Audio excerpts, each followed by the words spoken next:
years of staying there, so I was skeptical. I could see why the rumor started. Our dorm was kind of creepy, and Miko was convinced it was true. One day, I placed a hot cup of coffee in the sink and said, "If this cup magically empties itself by the time we get back from school, I'll believe you." Deal. Want to bet on it? Come on, you won't bet on it because you know you'll lose. When I arrived home, I noticed Miko was asleep. It seemed quite weird as he would normally be playing games or cooking in the kitchen. His eyes opened. I put my bag on the table and noticed the cup in the sink. I knew it, I said to myself. I started to pour the coffee away when my phone vibrated. "Why are you calling me?" I thought perhaps he left his phone at school. I answered. "Hello?" "Hey, just eat without me tonight if you're hungry. I'm still at the store getting food supplies for next week. I grabbed some coffee. I noticed we're almost out. Oh, and I tried looking for that green sauce you put in your homemade burgers. No luck, though." What the But, wait, another checkout just opened. I'll cook tonight. I shouldn't be too long. See ya. I was confused. My eyes darted around the room as I tried to gather my thoughts. That's when I realized something.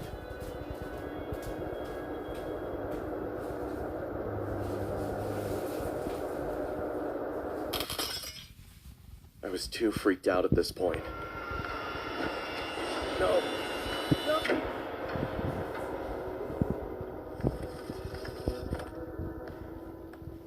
Hey, I hope you're hungry. Oh.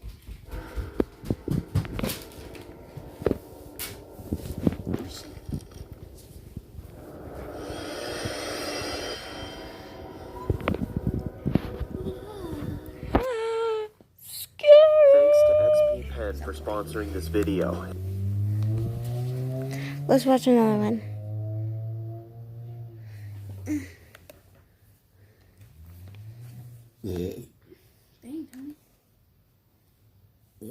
Sane person until we could not hear him anymore. I'd say 10 minutes later, though it felt like half. This one. Wait, which one is it? This one. This one or this one? Let's do this The one. bridge?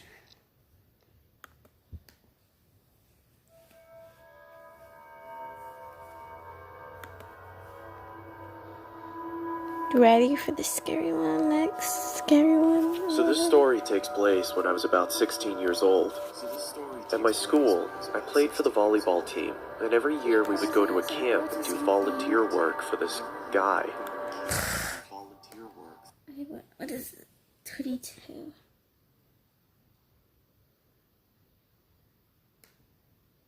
Ready? 3, 2, 1.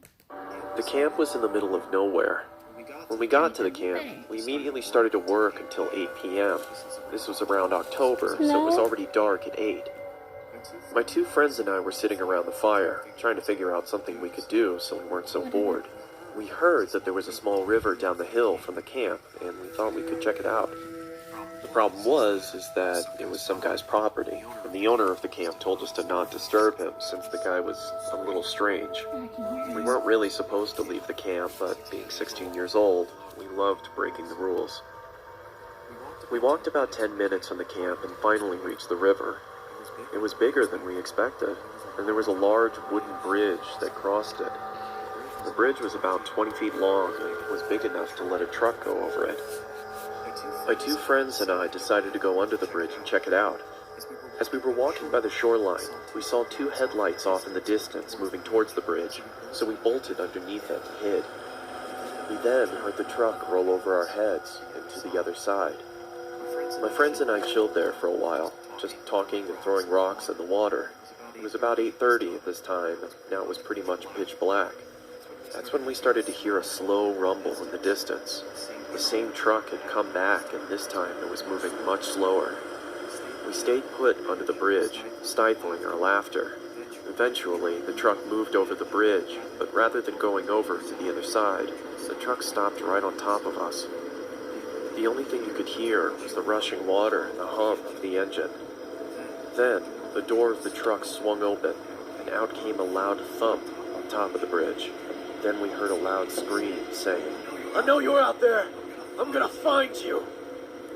I looked at my friends and they were both shaking in fear. This must have been the crazy property owner, and he seemed pissed that we were on his land. He started screaming and saying he was gonna hurt us if he finds us. We could see that he had a flashlight and was swinging it around looking for us. We heard loud thumps as he walked around a little bit, calling out for us, and thank God he never went under the bridge. Eventually, it went silent, and it sounded as if he went back into his truck. I was too terrified to move. We sat there for about 10 minutes, and then my one friend, who we'll call Trevor, whispered in my ear, saying that we have to go. I gave him a quick nod, and in slow motion, we moved out from under the bridge. We started to army crawl on the shoreline of the river, and I remember looking behind me to see the top of the bridge. I saw a white Ford F-150. In the driver's seat was the man, staring right at me with a sinister smile, and he even gave me a little wave. At that moment, I screamed and ran. My friend saw me run and took off after me. I could hear screaming from behind us. I took a quick glance behind me and saw that he was chasing after us, and I couldn't quite make out the object in his hand, but it seemed to be a weapon of some sort. We ran into the forest and ducked behind a bush. It was pitch black in the forest, and we couldn't hear a thing. We sat there for a while, just shaking. The man never walked by us, and we never heard him. After we gathered our courage, we got up and walked back to camp, got into our tents, and tried to fall asleep. The next morning, we talked to the camp owner about the man that owned the property of the river. The camp owner said that he didn't know much about the man, but he knows that he has some mental problems and he's been accused of assault. I am so happy that we were able to escape from underneath the bridge. I can't imagine what would have happened if he caught us. It's so fucking short. Thank you for sticking around to the end of the video.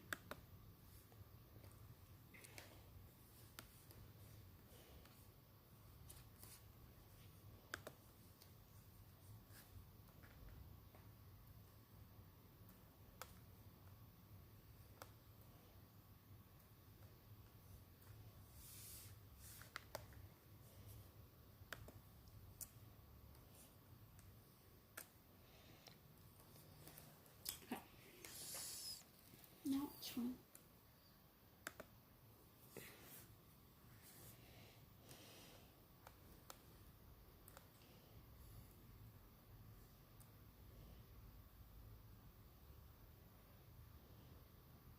Ooh.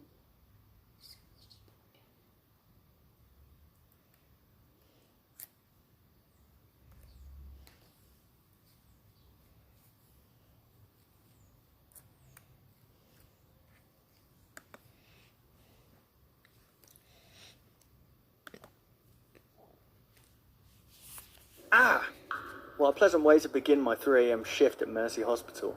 The first thing I did as I sat down was cut my finger. It was a paper cut. And despite working at one of the largest hospitals in the state, I couldn't find a single band-aid laying around. I sucked on my index finger like a vampire while I scrambled my desk for that band-aid. I found one. Purple. I'm a hospital receptionist, and all that means is I greet visitors, make appointments, and look nice. Well, as nice as a 30-year-old man who hasn't slept in hours can look. That night, as we call it, it was just me and a few nurses on the floor. Other than that, it was ghost quiet, except for the heavy, heavy rain. I sat back on the cheap recliner chair all receptionists get the honour of using. While adjusting my band-aid, I listened to the television mounted on the corner of the ceiling as it broadcasted a seemingly important message.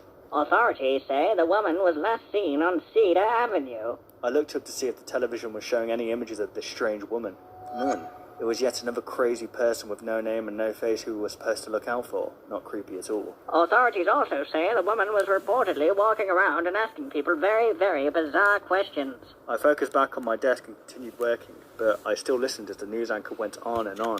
She continued. The following statement was issued by an unidentified government official. Listen carefully, folks. Whatever she asks you, answer no. Do not, under any circumstances, answer yes. Officials won't comment further as to why, citing security clearance. Please are asking that you immediately call 911 if you deem anyone suspicious. I thought that part of the coverage was quite odd, but I wasn't sure anything could scare me anymore. Working here at the hospital, I thought I had seen it all. At the flash of the ruby red ambulance lights, I've seen people come in with severed arms, legs, fingers, people who somehow managed to scoop out their eyes, failed suicide attempts, and much, much more.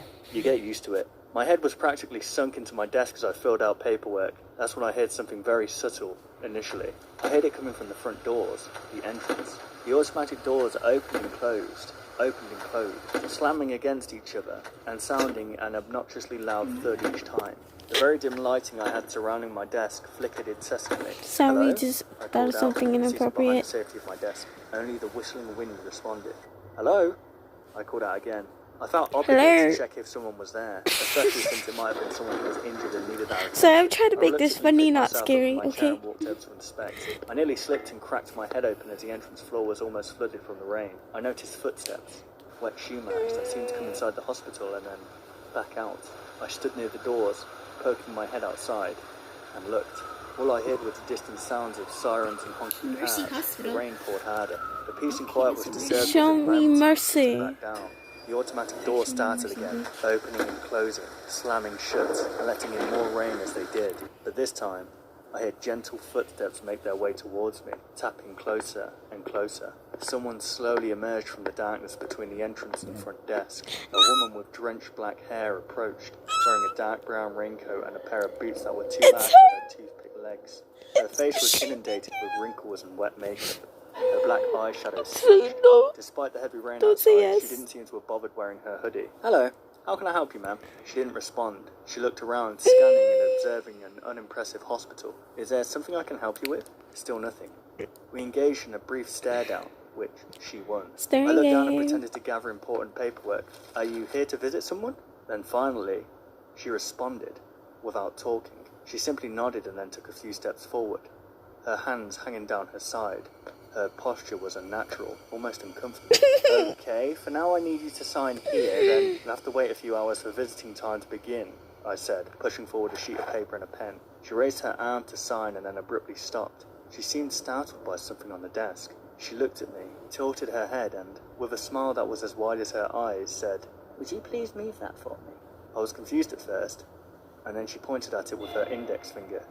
As drops of rainwater tapped against my desk while her arm hovered over it. I took the little crucifix we had at the front desk and put it in a drawer. The woman proceeded as if she was going to finally sign the paper and then stopped before writing anything. She dropped the pen on the ground and stood there again, staring at me. She asked me a question. "Do you reject the Trinity?" "I'm sorry," I replied. For a few more uncomfortable moments, the woman stood there. Say like an no. statue. I had no idea what she meant by the question. "Ma'am, who exactly are you here to see? Family? Friend? What's your relationship with the patient?" Before I could finish talking midway through my question, the woman turned around and walked out the door, still smiling and her eyes as wide as I'd ever seen on a person. I went back to work and tried to move on, but her creepy mannerisms were trapped in my mind throughout the night. At around 4 a.m. I spotted one of the children in our hospital walking down the hall. "Nina, is that you?" I called out. All the kids in the hospital knew me. I was proudly considered one of the cooler employees. I let them break the rules. I brought them snacks upstairs and even told them scary stories, despite their predictable regret later on. The nurses would get angry with me every time I held one of my scary story nights. They always had a bunch of bed sheets to change the next morning. I only did these things for the kids when I wasn't busy, when it was a quiet night. And this was one of those uneventful nights, which of course was a good thing. Anyway, it was very odd to see Nina awake at that time, walking down those shadowy halls. She was absolutely terrified of the dark, and yet there she was. "Nina, is that you?" I squinted my eyes as I walked towards her. Sorry, Matt. She began. I don't want to be there anymore. She had dragged her blue blanket along with her, which was her way of gesturing to us that she wanted to move to another room. "You other kids bothering you again?" I asked. I took hold of her hand and began walking her back to the elevator. Matt, please, don't make me go back up there. I don't like the new nurse. I stopped walking. "What?" I said, kneeling to Nina's level. She keeps asking us the same question over and over. I said no so many times. I keep telling her no, but everyone else kept laughing with her and saying yes to her. Please, I don't want to go back up. Nina's words immediately played flashbacks inside my tired, overworked mind. Something about a strange woman going around and asking even stranger questions. I I didn't pay enough attention to that broadcast to notice the woman, but even if I had, I thought she had left the hospital. I ditched the elevator and ran up a flight of daunting stairs, stomping against each step with all the force I could muster. I probably woke up all those sleeping employees. I was so loud. I opened the door to the children's room and couldn't believe my eyes. I checked each room, each one on each floor. I woke up my co-worker nurse and asked about the children. She couldn't find them either. We looked everywhere and put the hospital on lockdown. We set off all possible alarms and other emergency procedures. We didn't find them. All that was left behind were their clothes.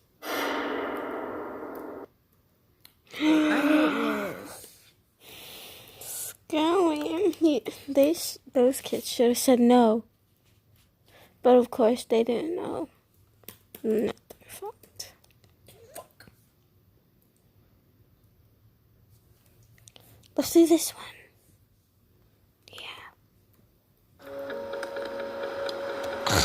Ads.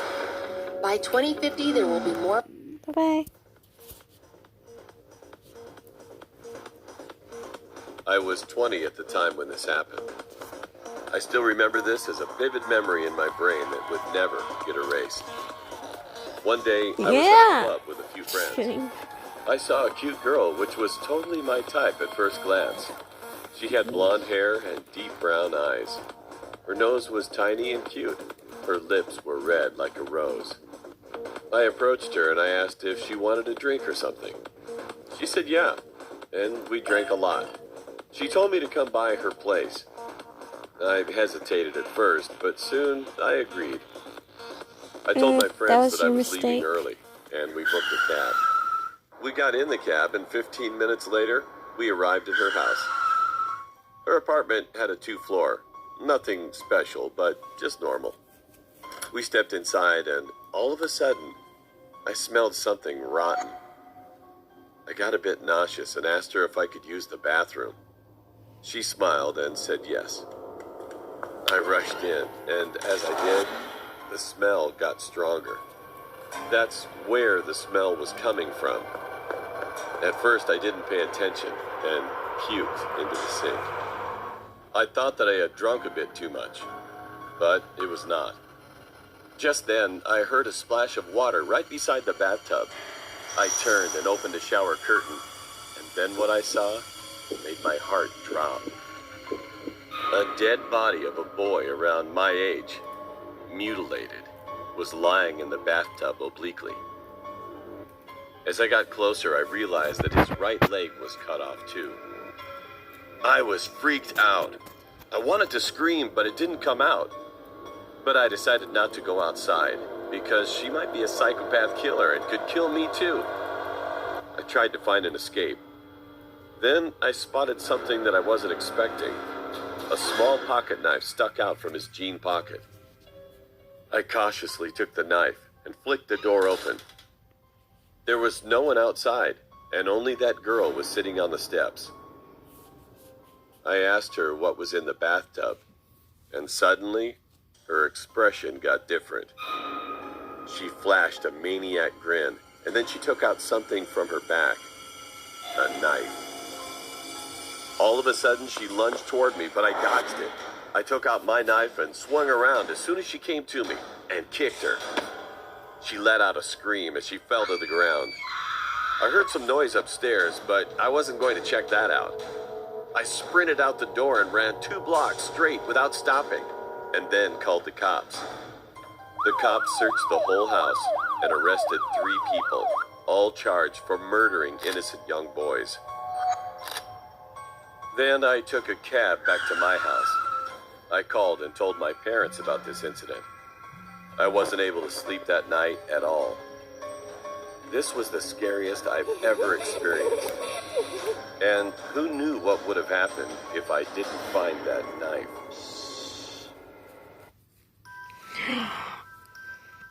My mom used to work as a taxi driver, and she started to go out with one of her coworkers.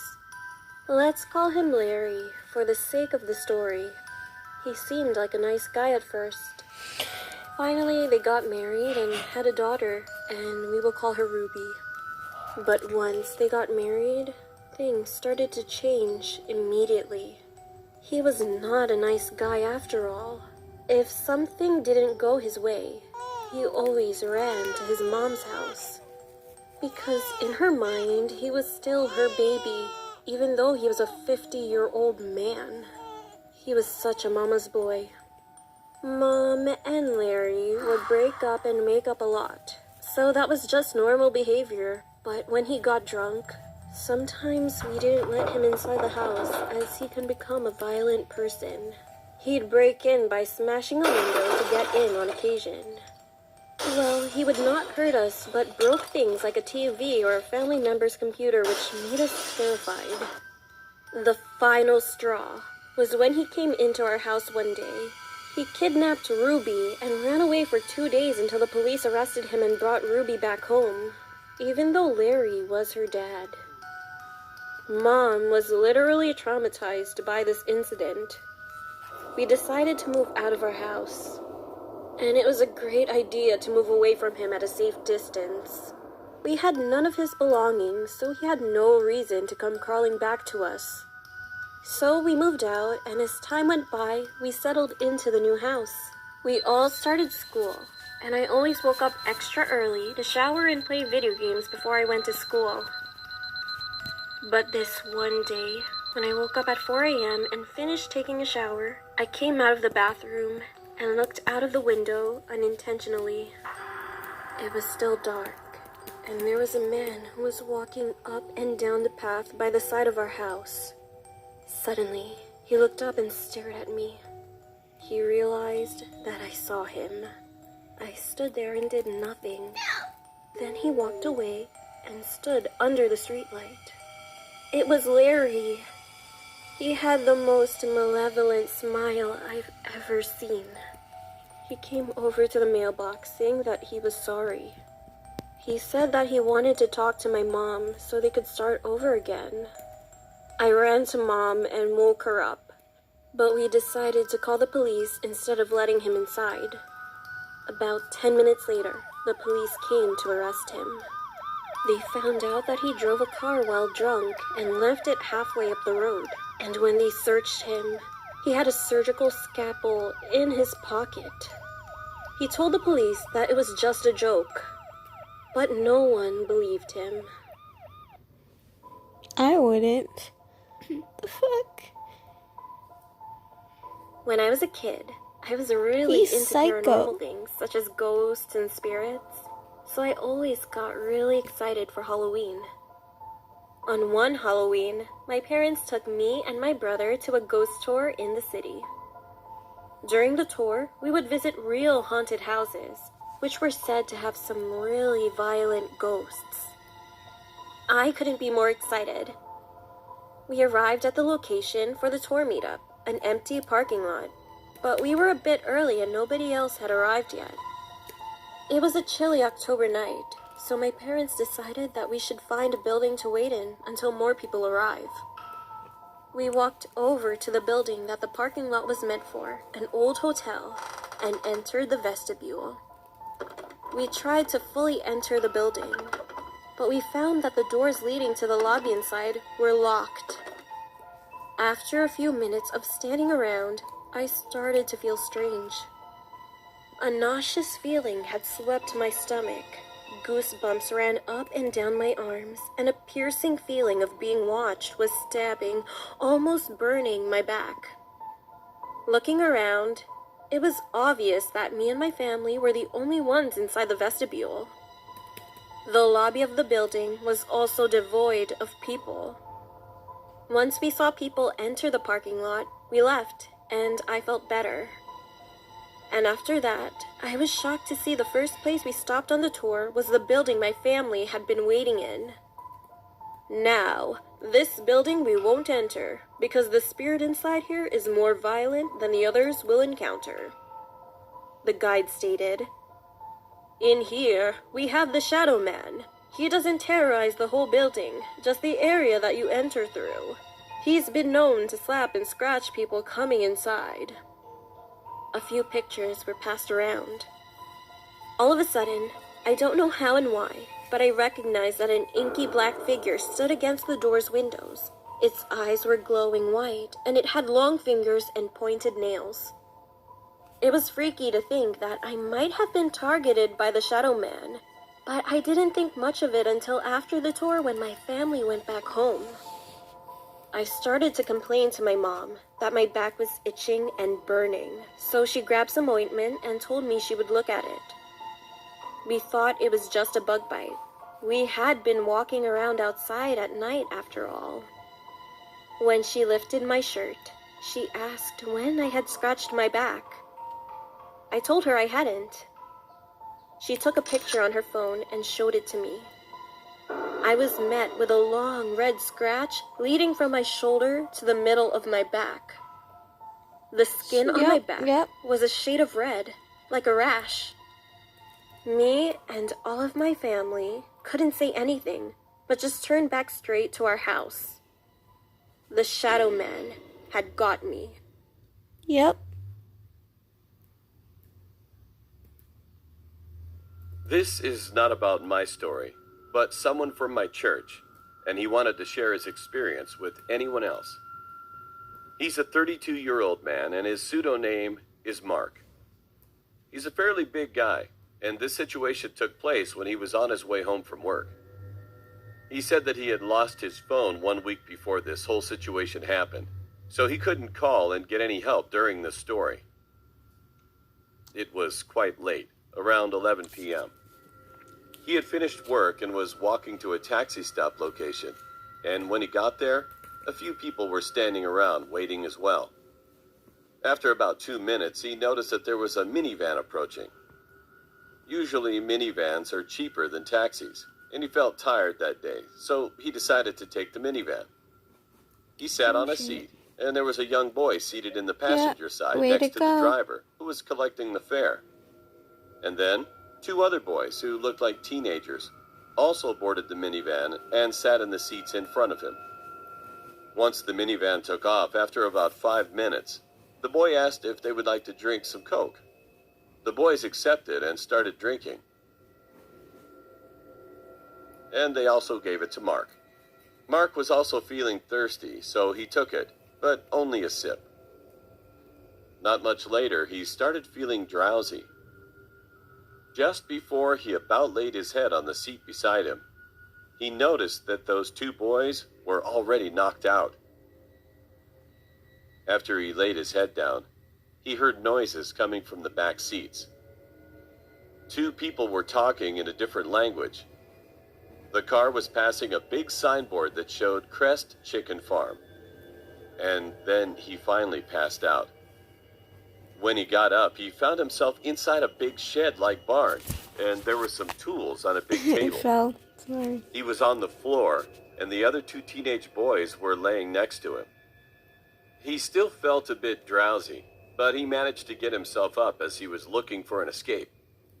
He saw that the 2 boys were still passed out, so he tried waking them, but they wouldn't budge.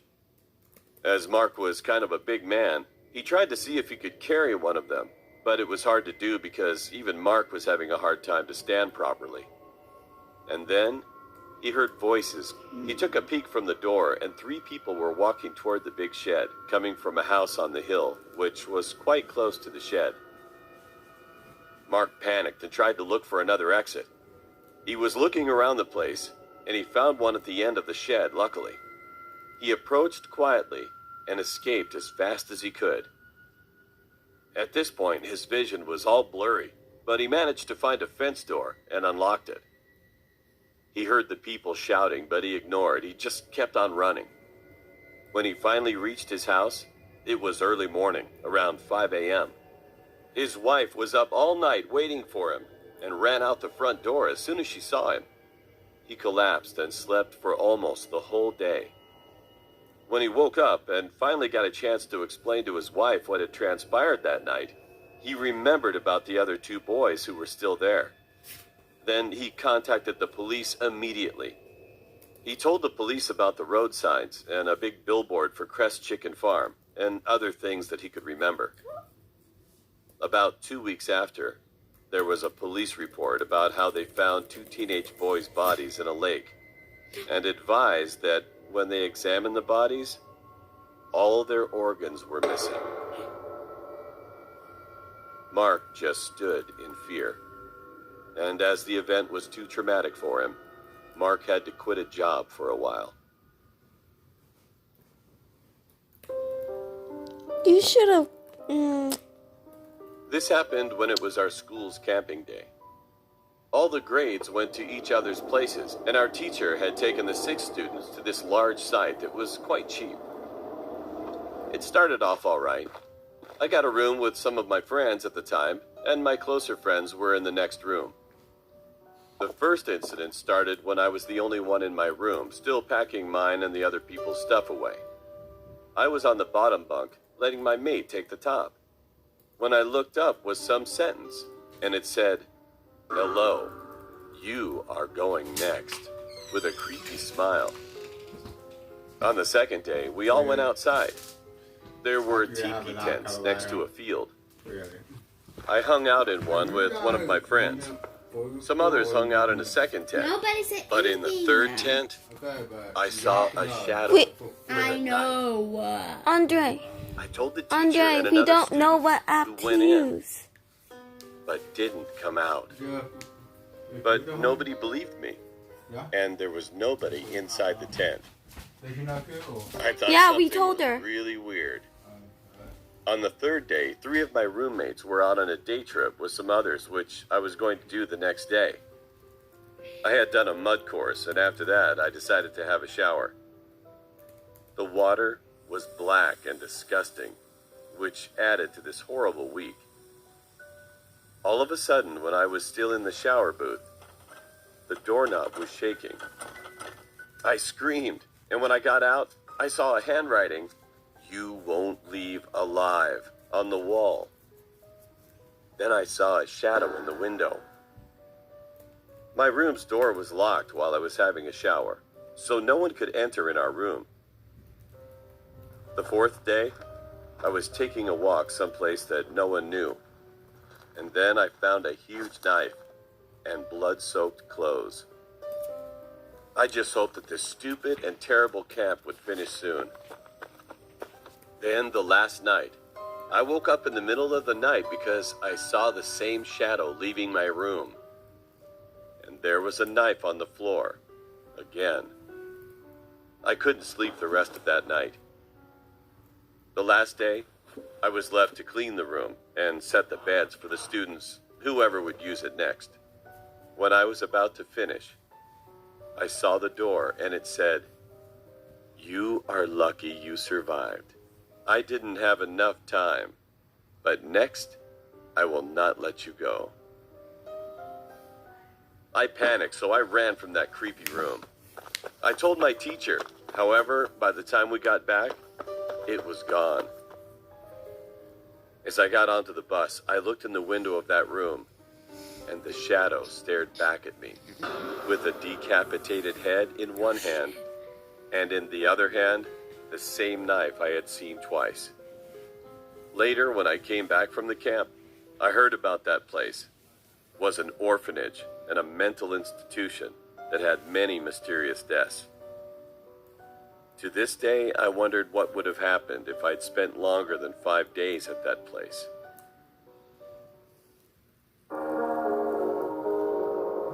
TikTok. It had TikTok on there. About 3 weeks ago, myself and 3 friends were hanging out at a shopping center one evening. We were messing around posting clips on TikTok. Then one of my friends started laughing. And I asked her what she was laughing at. She told me that guy behind us kept staring at me. When I turned around, it was some older guy just watching me. He had black sunglasses, a cap, an old Adidas tracksuit with scuffed up shoes, and had a disgusting looking beard. My friends thought it was hilarious, but I found it really weird. Then another one of my friends said, she thinks that guy lives on her street, about a few houses down from her. She said that he... After that, I'll get off your back for a while and carry the camera to get on your nerve again. What? I just need when we cut the publicschool.org for a second. Well, I'm making a video, so Martha, can you do it? Oh my god. He actually follows her on TikTok. It'd be quick. At that point, I quickly got my phone out to check if he was following me, and he was. I had to block him because he seemed a bit creepy. We went to get McDonald's before we went home, and I received a message on TikTok from someone. It was that guy who had been following us. His name was Greg, and he wrote, "Why did you block me?" with two emojis. One was a crying face, and the other one was an angry face. He had actually created another account that day in the shopping center. I blocked that account as well, hoping that would be the end of it. I didn't mention it to my friends this time, knowing they would just laugh. That night, I was up late and had Netflix on in the background as I was chatting with my friends on Facebook while scrolling through TikTok. I got up to use the bathroom, and when I returned, I had 3 messages from my friends, all saying the same thing. All were things like, "Who's in your room?" and "What's up with your last post?" I asked them what they were talking about, and they told me to check my TikTok, so I did. It was a clip of my bedroom. It was a clip of someone picking up my phone and recording the inside of my room. At that point, I heard a creaking. Then I heard a man's voice say, "Sorry. Please don't scream." And turned to see my closet door slightly open. I started to scream when the same guy who had been following us burst out of my closet and tried to cover my mouth. Thank God I screamed and it was enough for my parents to hear. They came upstairs and my dad tackled the guy to the floor. The police were called and he was arrested. We were informed that the guy had straight up admitted to stalking and breaking and entering. One of my friends pointed out, if I go back and look at the post on TikTok from when we were in the shopping center, you can see Greg is in almost all of those pictures, somewhere in the background. I haven't heard what's going to happen to Greg yet, but I just hope he won't ever come near us again. Peekaboo! I see poo. Someone tried to kidnap me when I went canoeing. It happened about 6 months ago. I was in a scouting group, and at the end of the semester with the last group meeting, we always did something special. But this time was a little different. Instead of going indoor climbing, our scout leaders decided to go canoeing. I was really excited about it because I'd never canoed before. As always with every trip, we should have to be an hour earlier as we were riding our bikes to the destination. I noticed something. It was a creepy-looking old man staring at us, with an almost psychopathic-like grin on his face. His clothes looked old and dirty. But I shook it off, thinking that even if the guy was some kind of creep, it still wouldn't matter because we were with a group. As we arrived at our destination, the guy from the canoe company told us how to row and that we had to choose our buddy to canoe with. I chose my friend Noah that we've been friends since elementary. We got to go first, and it was sort of a race, so we were happy to go first. But within 10 minutes, we got passed by my little brother and his friend. It went pretty normal after that. We saw this guy in the middle of the stream in a boat, just fishing and sipping a beer. 10 minutes after, I saw the same guy I saw on the way here. He was just standing on the ground next to the stream with that same awful grin on his face. I thought of it as being a cliche, as this always happens in the movies. Noah also said, it's probably just a coincidence. Mickey Mouse. He said this place is a popular camping place, especially at this time of the year. To be honest, he wasn't that scary that time. He might just be an old crazy man trying to scare some of the kids. So I just canoed on, and half an hour later, we were at the end. I got wet, so I grabbed a towel, and we went back to the meeting place. After that, I was going home alone, riding my bike. Oh, that's whenever you screwed up. And I saw that same old guy in a car with another man who was sitting back seat. And they started slowing down. And the man asked me, "Hey kid, looks like you need a ride." The man behind the wheel said nothing, and I tried to say it as polite as possible. "Oh, no, thanks. I'm almost home anyway."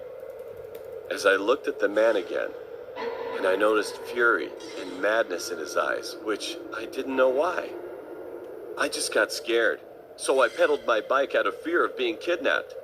But the car started chasing me, and they blocked the road. It was around 9 p.m. in a suburban neighborhood. Nobody was out on the street. As that guy opened the door, he jumped out and pushed me aside from my bike. I saw him with a gun in his hand.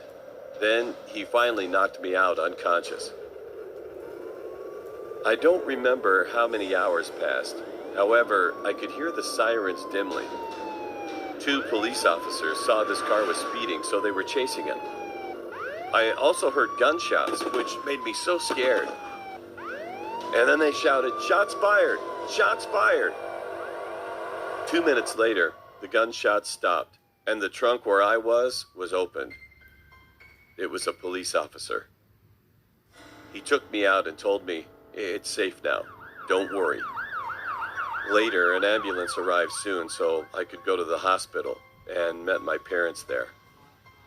Now 6 months passed, but I still think about what if the police officers didn't see them, and they took me to the place where they were heading.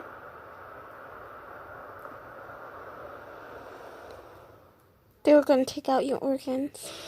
Girl, it's not even seen. When I was 9, my father had died. I didn't know how and why. I was just sad about it. I soon got over it and would just look at the pictures I had of him. After some time had passed, I constantly saw him. Whenever I saw him, I told my mom, "Daddy's home, Mommy. Daddy's back from his long trip." Well, she thought those were recurring dreams, and maybe a sign that I wasn't handling his death well. Whenever I told her, she would just take me and my sister out to get some ice cream. I soon stopped telling her, because after we moved across the city where I lived, which is Reno, Nevada, I still saw him sometimes in my 6th grade class. One time, when my best friend and I were working during math class, I saw my dad sitting beside me. Then I whispered to my friend that my dad was right next to me and that he constantly followed me around. But he was different from how I remembered, because there was always a bullet hole on the left side of his forehead near his hairline. In the 7th grade, he still followed me around and always frowned every time he saw my stepdad either hitting me or screaming at me. Can you My hand me stepdad it? was kind of tough, so he did that to me sometimes. Whenever my stepdad would enter the room, he got mad at him. I heard my dad gently one time in a dream tell me that he had killed himself because of my mom. He said that my mom cheated on him and always yelled at him saying he wasn't good at being a father. Over the summer between 9th and 10th grade, I was in summer school taking the 2nd semester of Algebra 1. I was sitting at the front by the door when all of a sudden, something outside caught my attention. My dad was staring in through the window of the door. His eyes were empty. I was horrified being watched by him. He came into the room and sat at the empty desk next to me. And I knew that he was not the same. I felt something was going wrong. I've grown up now, but I still see him a lot. And he's always whispering in my ear and telling me that my mom is the one who should have died, not him. Oh shit. True hiking horror story. My name is Jude, and I'm 27 years old. I've always loved going camping ever since I was a young boy. Some of my earliest memories were of me sitting around the fire with Mom, Dad, and grandfathers, singing songs and telling stories. Whenever we told stories, we always ended the night on a scary story, right before going to bed. And my grandfather's stories were always the best. His descriptions gave me chills as he described vivid characters and monsters from his imagination. I always loved to hear his stories. But once, when I was 10 years old, something happened that scares me to this day. One cool autumn day, my parents decided to take me camping with my grandfather, as we always did around that time of year.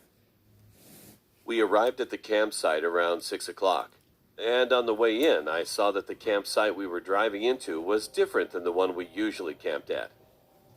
The entrance to the campground seemed old, and a lichen-covered stone sign with the name of the grounds greeted us as we drove in.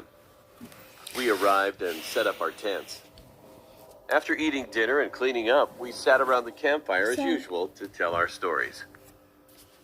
I can't remember all of the stories told, except for the last, my grandfather's story. I remember the smell of the burning wood and burnt orange sunlight casting long shadows off into the trees behind us as he began to tell his tale. He started by saying that it was a true story from his childhood, and he had waited to tell it to me until I was old enough. This grabbed my attention, as usually my grandfather told fake stories, and never about himself. He said that he had been camping at the same campsite we were staying at when his story occurred. He started by saying the campground had been built back in the 1930s by CCC workers during the Great Depression, which, looking back, explained the oldness of the park. But at the time, as a kid, I really didn't care. He said that one night, around 1960-something, while camping with his father, he was fishing at the lake down at the end of the long hiking trail that led back to the campground. His dad told him it was time to leave, and they started off down the trail. As he was walking, he began to feel a strange sensation, as if he was being followed. He turned back, but supposedly saw nothing several times. He kept walking until he said he was stopped by a long, eerie moan rippling out from behind the trees. He described it as sounding like a ghost or a person being slowly injured. He and his dad stopped in their tracks. His dad apparently tried to tell him it was a coyote, but my grandfather knew better. He told me it wasn't a coyote. He believed it was something else. Something more sinister. Nevertheless, after this encounter, he returned back to the campsite with his dad and never saw or heard anything else. He claimed that this was true, and obviously he wouldn't be telling this to us if he hadn't been affected by it. But to me, it seems silly. Scared by a noise? Come on. Anyway, about 2 days later, I was walking back to the site with my grandfather from a long day of hiking and picking wild berries in the nearby forest. Both of us were carrying heavy baskets full of berries to bring home. The sun was setting, and I noticed the long shadows peering out from behind the trees. As it began to grow darker, dead darker, the trail seemed to grow longer and longer. I began to feel a weird sensation in my stomach, like I was being watched. After about 5 minutes, the feeling began to grow, and I looked at my grandfather. He looked right back at me with the same fearful eyes. I was in shock. Did he feel the same feeling? Then I remembered his story about the way he felt the night he heard the noise. I began to walk faster, and so did my grandfather, without saying a word. After about 20 minutes, it was completely dark, and our arms ached for carrying the berries up the trail. Right as I turned a corner, I heard a long, eerie moan. My heart stopped as I froze in fear. My grandfather looked at me and said, "It's time to go." With that, we began wailing swiftly down the trail as fast as we could without dropping our berries. Just as I began to relax, I heard it again. Only this time, it was much louder. It sounded like someone being murdered. It was terrifying. It came from directly behind us, and I felt a burning sensation in the back of my head. I dared not look back. I sat in fear, wondering of what could have made the noise, when suddenly I heard my grandfather scream, "Run!" I whipped my head around, and in the dark, foggy light, I squinted and I saw a tall, slender black shadow dart between the trees about 100 feet behind us on the trail. I instantly dropped my bucket and ran like the wind down the trail as fast as I could. My grandfather was behind me. I became worried about him, as he was an old man, and I was afraid he might hurt himself running down the rocky trail. But I didn't stop, nor did he until we reached the campsite. That night, I sat in my tent, heart racing, thinking about what could have made that noise. After we came back home, we never returned to the old campsite. And to this day, that experience still haunts me. Damn it. You damn bitch. Damn. That's My name is some Dan. crazy shit. Last year, I entered the high school as a freshman. One day, while I was in PE class, the coach allowed us to get water one at a time, and I was the first student to go. I rushed inside one of the buildings from the courtyard to find the nearest water fountain. Since the building was pretty old, the only 2 fountains on the first floor were unusable due to rusty pipes. The only option was to go down into the unused basement, knowing that no one was allowed. I was nervous since none of the electricity was working, as it's only used during the summer. However, I forced myself and made my way down using the hallway light upstairs to guide me to the fountain. As I was drinking water, someone grabbed my shoulder abruptly. He was a tall man, to be in his early 30s, with a police badge. He said seriously, "I was ordered to take you, boy. Your school is in danger right now." Just then, he started to pull me. In my 14-year-old head, I believed I was going to be saved from this school danger. He pulled me through the back door to a black van, but all of a sudden, I felt uncomfortable in my stomach, so I told him that I wanted to use the restroom. I came inside to the restroom, and he said that he was going to wait outside the door. The bathroom was stinky. While I was using the restroom, thinking hurry to finish, I asked him about what's going on, or where is everybody else, and so on. But he didn't answer at all. When I came out, the man was gone. Then I heard the back door slam. I turned around, and there was that man. The guy had a knife, and he pointed at me across the scarcely visible hall. I was terrified. I screamed and started to run. He also started sprinting toward me at an alarming rate, and then I felt burning on my back and finally blacked out. Oh shit. When I woke up again to unbearable pain, I noticed that I was in the hospital, and my parents, big brother, and the principal were standing beside me. Apparently, I was stabbed in the back twice. The principal said there was an announcement that someone invaded the school over the intercom. However, I wasn't able to hear it since the speakers didn't work because there was no electricity down there. Fortunately, the cops were able to break the wooden basement door down so they could catch that guy. If that door held up for only a little while longer, I wouldn't be here today. He could have done much worse. Yeah, he could have raped you. I always thank God that I'm alive.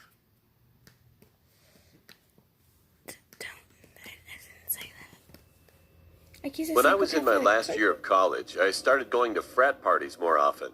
I remember where they would have the frat parties at. It was at some creepy abandoned lake. There was one cabin around the lake, and it was big enough for parties. And that night, me and my friend Kai were walking to the lake for the party. When we got there, I saw a beautiful young girl. She had blonde hair with pretty blue eyes. Kai noticed that I was staring at her, and of course, he made a dumb joke. I told him to shut up, and he chuckled. And then he said, "Go talk to her, dude." I refused at first, but after 5 minutes, Kai convinced me to go over to her. So I finally went for it. I walked up to her and I said, "Hey, are you new around here?" She then said, "Yeah, it's my first year of college," and smiled. Then she told me that her name was Jamie. We started talking, and about 1 hour later, we decided to go into the woods. As soon as we were far enough away from the party, she looked at me and we started kissing.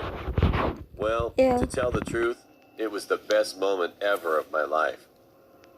After about 20 minutes of making out, she said, "Let's go back to the party." But after walking for 5 miles, I heard something. And suddenly, I realized that Jamie was with me no more. She was gone while I was not paying attention to her. I called her name, but there was no answer. Then I heard a strange sound again on my left side. I went to investigate, and I froze in fear. It was a man in his late 50s, tied up to a tree. He had tape on his mouth, and he was beaten up badly. So I untied him, took the tape off, and I asked him, "Are you okay, sir?" The man said he was okay, and I asked again, "Who did this to him?" And his answer terrified me. He replied that it was the girl with blonde hair, with blue eyes. As soon as he said it, I heard rustling noises coming from behind me. I turned around. Jamie was there, and she had an axe in her hand. She was smiling again, but now it became madness. I tried talking to Jamie and told her to put the axe down, but she didn't listen. She threw the axe right at me. Luckily, the axe missed me and hit a log beside me. I had no choice at all. I tackled her to the ground and screamed for help. Kai and 2 other dudes came to me in a hurry and helped to restrain her. I was pissed and also shocked. I asked her, why did she attack that man? She laughed and told me, "What's the problem? You don't have to worry about it." Something like that. I told Kai to watch her while I called the cops, and the cops showed up within minutes. The party was canceled, and everyone had to go back to campus. I still think what would have happened if I didn't pay attention to the sounds and just kept walking to the party. I hope Jamie never finds me again. Hey. True horror dark web story. A few years ago, more like 10 years ago, That voice. I used to be big into visiting weird websites. I had a lot of time on my hands due to not playing sports, nor did I volunteer for anything at all in high school. I told my friend Mark that I was starting to get bored. Honestly, I was bored with what I was experiencing on these websites. He said I should go on the deep web. He and I used to go on the deep web, but never found anything. So I decided to search through some more stuff, a little deeper. I searched for hours every day for about 2.5 months. Mistake. Still nothing that I hadn't seen already. You stupid. I told Mark, and of course he said just visit the dark web. When I did go on the dark web, I saw chat rooms, all with different names. I came across one named I, as in EYE. It was all in caps. I entered the chat, but before entering the live chat, you are assigned a number. Mine was P34. I confirmed my number and entered. There were hundreds of people. The comments were coming in quick. At first, I didn't understand what was going on. The screen was black, and a name popped up on the screen that said Mr. Wiggles. The comments immediately stopped. The voice came over my speakers. "Welcome, P34. Then his name disappeared off of the screen, and the comments continued, everyone giving me welcomes. A few minutes go by, then a countdown from 10 pops up on the screen. Then the chat goes crazy. Once it reached the number 1, the screen went straight to what looks like a view from a camera just watching someone in what looks like their home. I sat there watching this for 20 minutes and nothing happened, so I shut down my computer. The next day I went to school, had a normal day, went to Walmart, then I went home. At the Walmart. I decided to go back on the same chat from before. I confirmed my number P34, and again, there were hundreds of people commenting. Mr. Wiggles popped up, and just like before, the comments stopped. Across the screen it said, "No new members tonight." Then the countdown started again. Everyone in the chat started going wild. The countdown finished, and then It was showing the point of view from a camera again, but it was outside of a school. My school from earlier that day. At that point, I was intrigued. I couldn't tell if it was focused on a certain person or just watching the school.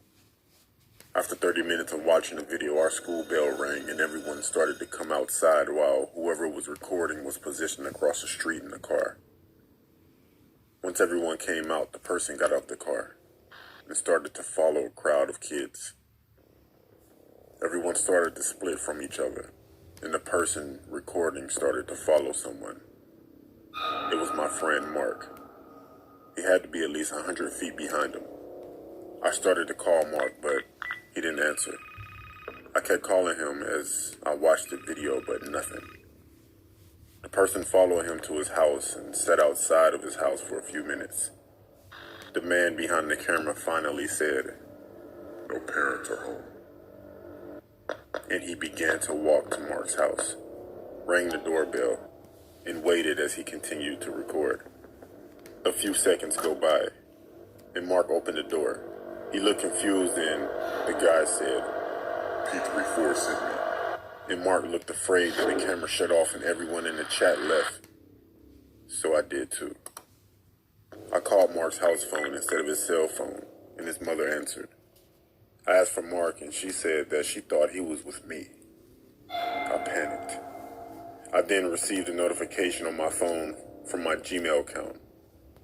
It said the sender was Mr. Wiggles.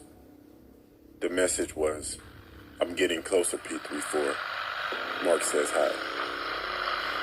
I was shocked and didn't know what to do, so I called the cops. They didn't do anything about it because the email disappeared. I haven't been on the dark web since, and no one has seen Mark. Still to this day, I receive messages with pictures of me in random places, along with the same written message that said, "It can happen anytime." I honestly wish I never went on the dark web. Your mistake. Shut up. Okay, bye guys. Make sure to subscribe and like the video. And scissor each other. No, don't do that. Don't listen to her. Comment down below if you want us to watch more of this. Knowing there's nobody watching this video. Even though it wasn't a proper reaction, we didn't say anything. It was kind of scary and not that scary. Let's say that.